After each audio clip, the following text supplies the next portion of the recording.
Hey, what's up, world? It's your boy G Shrimp, everybody, favorite baby daddy, voice of the street, man. And today we go be in LA with it, y'all. We go be covering the story of Big U's son who was actually murdered, right? Now sources are saying that they believe it was retaliation for Nipsey Hussle. He was killed so close to the block where Nipsey was at, where he was from, y'all. And then actually, I heard they caught the guy now. You know what I mean? So we go right to the channel and see what's going on, and let's jump right into it, y'all. You must not know what you just thought. Me and my bitch go north. Give a fuck about this party. We gon' step on shit regardless. Yeah, we back, y'all. So we finna go and see what's going on in LA and see what they talking about with Big U's son killer. Check this out. Get back, people saying a bunch of That's things. it. Look, do you remember when Los Angeles stood still? The moment Nipsey Hussle's name turned from anthem to omen? Years later, the son of Big U is found dead, and his killer's chilling confession echoes, "I did it for Nip." But what if vengeance wasn't the motive at all? What if it was the closing act of a betrayal that began 10 years earlier? The sorrow, the admission. Halloween night in South Los Angeles was never meant to end this way. But at precisely 11 p.m., under the burnt orange haze of streetlights near West 69th and South Figueroa, the silence snapped. A burst of gunfire, too fast for anyone to duck, tore through the air. Moments later, Jabari Baby Henley, the 34-year-old son of LA heavyweight Eugene Big U Henley, lay lifeless outside a smoke shop, struck multiple times at point-blank range. The Los Angeles County Medical Examiner would later confirm, cause of death, multiple gunshot wounds. Manner, homicide. Officers who rushed in tried to revive him, but by the time he reached the hospital, it was too late. The lab called it a targeted hit, but offered no suspects, no motive. That silence spoke volumes. On No Jumper, the hosts sat heavy in disbelief, their voices somber, calling it unreal, the loss of another soul woven deep into the fabric of Los Angeles culture. He was super cool, bro. Hilarious and just had good vibes. Unfortunately, his son got shot and killed outside a smoke shop in the Hoover territory. That disbelief rippled through the city. Big U, a man whose name commands both fear and respect in La's underworld, was already behind bars on federal RICO charges when word of his son's murder reached him. The timing was merciless. His empire under federal watch, his legacy questioned, and now his bloodline struck by the same violence he once sought to control. To outsiders, the corner of 69th and Figueroa might look like just another stretch of concrete. But to those who know South Central, that block is legend. Part of what locals call the Blade, a corridor known for its mix of nightlife, hustling, and sudden bursts of chaos. As one podcaster described it, That whole down to you feel me, to the 60s, where unfortunately, I think this was at 67th and Big. It's at 69. 69. Okay, so eyewitness footage from ABC7 confirmed the scene, outside the Sunset Smoke Shop, across from a corner liquor store. The shooter pulled up in a car, called Jabari by name, and opened fire from the driver's seat before vanishing into the night. Investigators quickly ruled out randomness. This was personal. The city's homicide map already showed a troubling pattern, another statistic in a growing storm. As one commentator put it in the transcript, you look up all the murders in Los Angeles, that there's certain places right now that are not cool to hang out with out here. These places are hot. That corner, he cautioned, was the heartbeat of the Blade, the strip everyone talked about and feared. And as heartbreaking as it was, few locals were shocked. Violence had been brewing there for months, with multiple shootings unfolding just blocks apart. Community peacekeepers had been warning city leaders about the rising tension, but their pleas were drowned out by bureaucracy and budget cuts. So who was Jabari? Baby Wee Henley, born in 1991, raised beneath the towering legacy of one of Los Angeles' most divisive figures. His father, Big U, once led the rolling 60s Crips before reinventing himself as a music power broker. A man credited with helping ignite the careers of Nipsey Hussle, Curupt, and even Ice Cube. Jabari, nicknamed Baby Wee, followed close behind, yet carved his own path. He managed talent through unique records, the same imprint his father used to shape Nip's early rise. Those who knew him called him sharp, magnetic, and fiercely loyal, the kind of man who could light up a room with a single joke. But like his father, he was tethered to the streets that defined his name. Friends say he lived in that constant tug-of-war, between the promise of the legitimate music world and the pull of a street code that had shaped the Henleys for generations. Fox La's coverage painted the picture clearly. Jabari had been trying to rebuild Unique Records' image after earlier probes linked it to gang ties. But his past was a shadow that trailed him. In 2021, his name surfaced as a person of interest in the Las Vegas killing of rapper Rayshawn Lil R.W. Williams, whose body was later discovered in the desert. Jabari was never charged, but the case re-emerged during his father's 2025 federal RICO indictment. Even then, those around him swore he was changing course. Tributes flooded social media, artists, activists, and locals sharing memories of a man trying to rewrite his story. His younger brother, Jabari Henley, a linebacker for the Los Angeles Chargers, learned about the shooting in the middle of a game. Hours later, he posted a raw message to Instagram. 2025's brought more pain than joy. I got us, big bro. Nephew's good. Don't even trip. I love you. Allah gave me one more night with you. Forever we. The post went viral, pulling at hearts across both the sports and music worlds. The contrast was haunting. D1, the embodiment of clean success and athletic glory, and Jabari, caught in the crossfire of legacy and loyalty. Two brothers from the same streets, proof of how South Central can lift you to greatness or pull you back under. Inside the Metropolitan Detention Center in downtown Los Angeles, Big U learned of his son's death through a phone call, delivered by fellow inmate and producer Loose Cannon, who later told TMZ he was devastated. Even from behind concrete walls, Big U's pain rippled through the city. On the streets, blogs called it karma. Others branded it revenge. Hashtags like #TMC4Nip began to circulate, messages hinting that Jabari's death was retribution for the past. Within hours, conspiracy threads exploded online. Some claimed die-hard Nipsey Hussle supporters had plotted payback. Others suggested rival cliques seized their chance while Big U was off the board. None of it was verified by police. According to lap data, gang-related homicides had already jumped 34% over the previous year. Experts blamed the surge on social media beefs, street politics, and a post-pandemic economy that left desperation festering. But for those close to the Henleys, this was no statistic. It was personal. The city buzzed with speculation. Detectives urged calm, saying no suspects were in custody and no motive had been confirmed. Still, the rumors spread like wildfire. That Jabari's killer was tied to Nipsey Hussle. That he pulled the trigger for him. And soon, that rumor would burst into reality. Inside a courtroom, with a confession that stunned Los Angeles. A single line that would echo through headlines, I did it for Nip. The morning of November 7th, 2025, barely 1 week after Jabari Baby Wee Henley's killing, Los Angeles woke to a breaking headline. Big U's son suspected killer arrested. Confession shocks courtroom. According to ABC7's updated police bulletin, officers from LAPD's Southeast Division, alongside the Gang and Narcotics Task Force, had taken 27-year-old Deshaun Lil Price Walters into custody after a routine traffic stop in Compton. In the passenger seat of his grey Dodge Charger, detectives recovered a Glock 17 with the serial number filed off, a ballistic match to shell casings found outside the Sunset Smoke Shop. But it wasn't the gun that would dominate headlines. It was what Walters said after being read his rights. Months later, on February 21st, 2026, a packed Los Angeles Superior Court fell into silence. Deshaun Walters, convicted of first-degree murder, stood before Judge Maria Lopez for sentencing. Throughout his trial, he'd shown no emotion. But now, gripping the stand with shaking hands, he finally spoke. According to the Los Angeles Times courtroom transcript, Walters told the court, I know what I did was wrong. I know I took a life, and I know his family is in pain. But I need everyone to understand. I did it for Nip. Big U took someone who meant everything to us, someone who repped our community, someone who tried to lift us up. And his son Jabari, he carried that same name, that same weight. I thought it was justice. But now, I see I was just as lost as the rest. The courtroom exploded into chaos. Gasps, shouts, disbelief. Members of Jabari's family cried out in anger. In the front row, Jabari Henley dropped his head into his hands. On the screen, broadcasting live from the Metropolitan Detention Center, Big U sat motionless, his expression impossible to read. Court officers rushed to quiet the room as the tension boiled over, voices clashing from both sides of the aisle. Through it all, Walters kept speaking, his tone breaking. Nip meant everything to us, he said. He wasn't just a rapper, he was hope. And when he died, we blamed Big U. We blamed him for the beef, for the chaos, for not protecting him. So when I saw Jabari that night, it wasn't just revenge, it was balance. I thought I was carrying out what Nip would have wanted, but I was wrong. Nip never wanted this. As his words filled the courtroom, people wept openly. Others turned away in disgust. The confession laid bare the reach of the conspiracy theories that had haunted Los Angeles since Nipsey's death. For years, social media had spun stories linking Big U to the tragedy, none ever supported by evidence, none recognized by law enforcement. Even with Eric Holder convicted, the online rumors persisted. Prosecutors, during the trial, portrayed Walters as a man swallowed by that digital storm, his descent into violence traced through posts, comments, and messages steeped in anger and delusion, all glorifying Nip and demonizing Big U.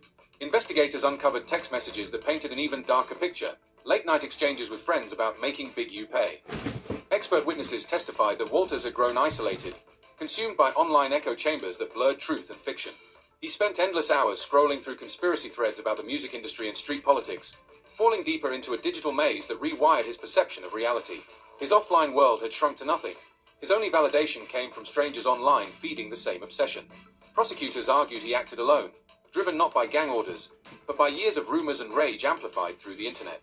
Despite Eric Holder's 2022 conviction for Nipsey's murder, many in Los Angeles refused to accept the official story. Hashtags like #OM4Nip kept circulating, pushing the myth that Big U had orchestrated the hit or failed to stop it. The state's forensic psychologist, Dr. Ramona Martinez, described Walters as a textbook case of conspiratorial radicalization. In her words, Mr. Walters didn't just wake up and decide to kill. It was a slow erosion, a steady diet of digital narratives casting Big U as the villain in Nipsey Hussle's story. Over time, those lies became his reality, and he acted on them. Judge Lopez delivered her sentence, 35 years to life, calling the killing a tragic byproduct of misinformation and misplaced devotion. Her words carried the weight of something larger, a reckoning that reached far beyond the courtroom. Nipsey Hussle stood for peace, for ownership, for uplifting his community, Judge Lopez said. To take a life in his name is the deepest betrayal of what he lived for. You haven't honored him. You've desecrated his legacy. You've stolen another family's son, their brother, their future. Her voice wavered between fury and grief. This court has seen countless tragedies, she continued, but few as needless as this. You killed an innocent man over whispers and online fiction. You destroyed families because you chose conspiracy over truth. You turned a man of peace into your excuse for violence. That is not justice, Mr. Walters. That is murder, plain and simple. As deputies escorted Walters out, he glanced back once. "I'm sorry," he said softly. To his family. To everyone. I was lost. It was a brief moment of clarity. Too late to change anything. The courtroom emptied slowly, the air heavy with grief and disbelief. What lingered was a haunting question. How had the worlds of social media, street politics, and hip-hop culture collided to produce such tragedy? To truly understand how Jabari Henley's death became tangled in Nipsey Hussle's legacy, the story must rewind to where it all began. Long before his name appeared on music charts, Eugene Big U Henley was already a mythic figure in South Los Angeles, a man who commanded both loyalty and fear. As a ranking member of the rolling 60s Crips, he embodied the power and peril of the neighborhood's hierarchy. But by the early 2000s, Big U began to pivot, channeling his influence into the music world by launching Unique Records, a label meant to turn street currency into legitimate business. His breakout moment came through Nipsey Hussle, born Ermias Askedom in 1985, a kid from Crenshaw where gang life and hip-hop were intertwined. As a teen, Nipsey had talent but no infrastructure. That's where Big U stepped in. According to Complex Magazine's retrospective, around 2005 Big U took the young artist under his wing, introducing him to producers, securing studio time, and lending the kind of credibility that money couldn't buy in La's rap scene. The alliance was mutually beneficial. Nipsey gained access, security, and mentorship. Big U gained a rising star capable of giving Unique Records legitimacy beyond the block.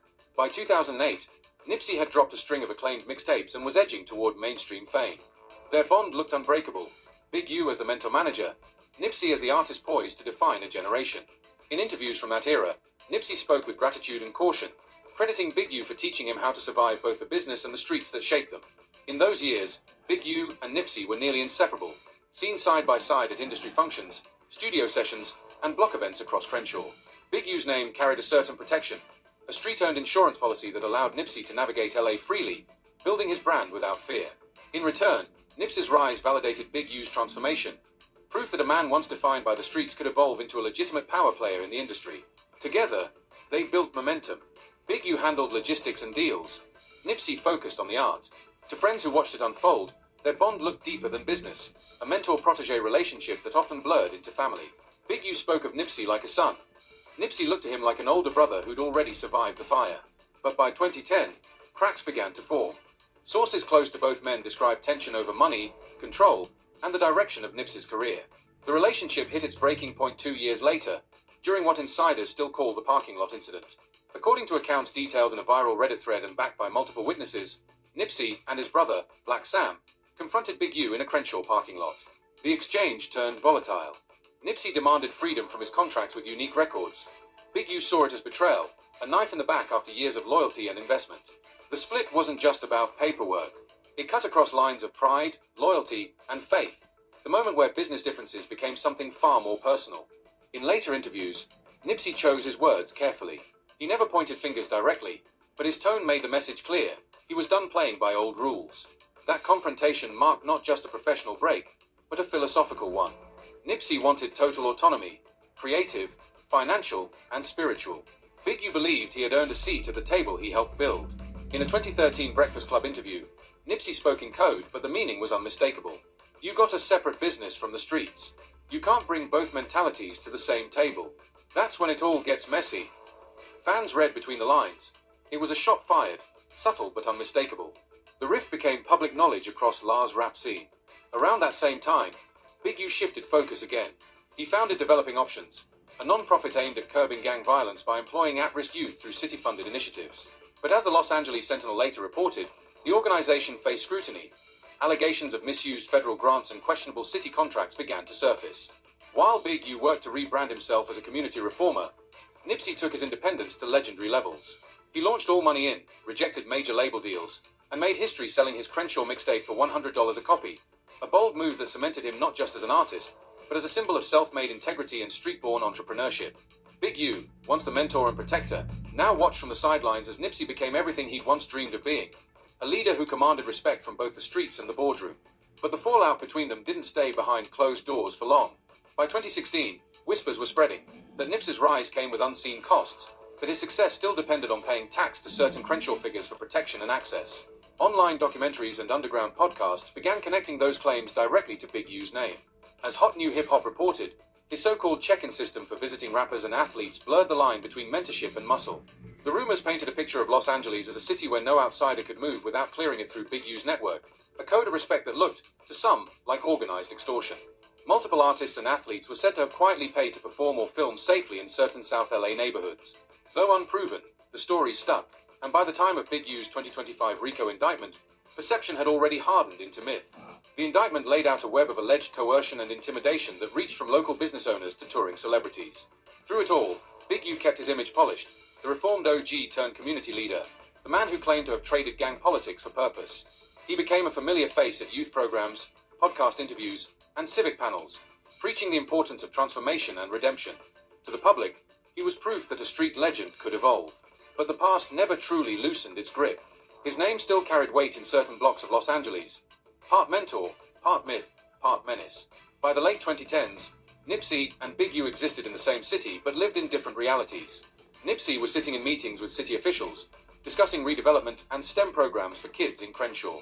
Big U was managing talent and expanding his footprint through anti-violence initiatives, though skeptics questioned how far his intervention really went.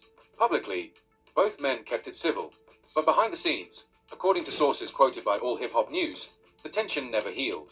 It wasn't open warfare, more like a cold current running beneath Los Angeles hip-hop, an unspoken fracture everyone felt but few dared name aloud. So when Jabari Baby Wee Henley was gunned down on Halloween 2025, those old suspicions came roaring back. Deshaun Walters' confession, "I did it for Nip," didn't emerge from nowhere. It was born from a decade of rumor, lyrics, interviews, and blurred lines between truth and folklore. Every whispered accusation that Big U had blood on his hands became the fuel that drove another man to take his son's life. Reflections on legacy, on loyalty, on how myth can become motive. In the tragic arithmetic of Los Angeles, vengeance is never random, it's inherited. A former associate told LA Weekly, the city turned them into symbols. Nipsey became the light. Big U became the shadow. You can't kill one without the other haunting you. Today, murals of Nipsey still line Crenshaw Boulevard. Kids wear marathon hoodies without ever knowing who Big U was, or what he once meant to Nipsey's rise. But those who lived through it remember. They know that the same loyalty that built their bond also broke it. The tragedy of Jabari Henley's death stretches far beyond one family's grief. It exposes the dangerous power of narrative in the digital age. How conspiracy can become gospel, and gossip can turn lethal. Deshaun Walters didn't wake up one morning and decide to kill Jabari Henley. He was shaped by years of digital storytelling, by YouTube deep dives, Twitter threads, and whispered street legends that cast Big U as the villain in Nipsey's mythology. What makes this case especially chilling is how technology resurrected ancient codes of vengeance, amplifying them, accelerating them.